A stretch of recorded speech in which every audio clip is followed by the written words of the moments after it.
തരട്ടെ? വേണ്ട. ലേശം മോരൊഴിച്ച് കഴിക്കാനായിട്ട്? വേണ്ടെന്ന്. ഇത്തിരി തൈര് ഒഴിച്ചെന്ന്. എടോ തന്നോടല്ലേ പറഞ്ഞു വേണ്ടെന്ന്. എവിടുന്ന് വന്നുണ്ട് ഈ പന്നി? അല്ലേ കുറച്ച് ചോറിട്, തൈര് കൂട്ടി കഴിക്കാം. എടോ തന്നോട് ഞാൻ 16 പ്രാവശ്യം ചോറിട്ടെ എന്ന് ചോദിച്ചതല്ലേ? ചോറൊന്നും തന്നെയല്ലേ ഞാൻ പറഞ്ഞത്? അക്ഷരം മാറിയൊന്നുമില്ലല്ലോ.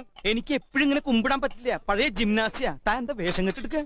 എന്താ എന്റെ രാമൻകുട്ടി, ഞാൻ 1000 പ്രാവശ്യം ഈ നായിന്റെ മോനോട് ചോദിച്ചതാ ചോറിട്ടെ.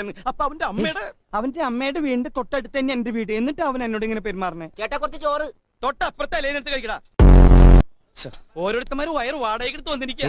എനിക്ക് ഭ്രാന്തായ ഞാൻ തുപ്പിട്ട് ചോറും വിട്ടോ. തന്നെ കല്യാണം വിളിച്ചിട്ടുണ്ടാ? ഉണ്ടെങ്കിൽ കല്യാണം കുറി കാണിക്കടാ. വേണോ ചോദിച്ചാ വേണ്ടാന്ന് പറയാ. ഇവനാര്? ഊണ് മാഷ. എനിക്കിനി ചോറ് വേണ്ട. അതെന്താണ് നിനക്ക് ചോറ് വേണ്ടാത്ത? നീ ഉണ്ണടാ. മര്യാദക്ക് നീ ചോറ് തിന്നിട്ട് കല്യാണക്കുറി കാണിച്ചിട്ട് ഞാൻ വിട്ടുള്ള പന്നി. ആഹാ, അച്ചോട്ടിനെ പോലെ തന്നെ. അതെന്താ സാമ്പാറിന് താടി മീശ ഉണ്ടാ?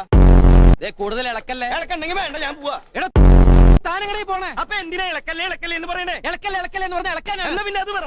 കേട്ടില്ല പന്നി? ഇളക്കല്ലേ എന്ന് പറഞ്ഞാൽ ഇളക്കാനാണ്. എനിക്ക് ടെൻഷൻ ഒന്നും. ഞാൻ 2 കാലം അടുപ്പിൽ വെച്ച് കത്തിക്കിട്ടാ.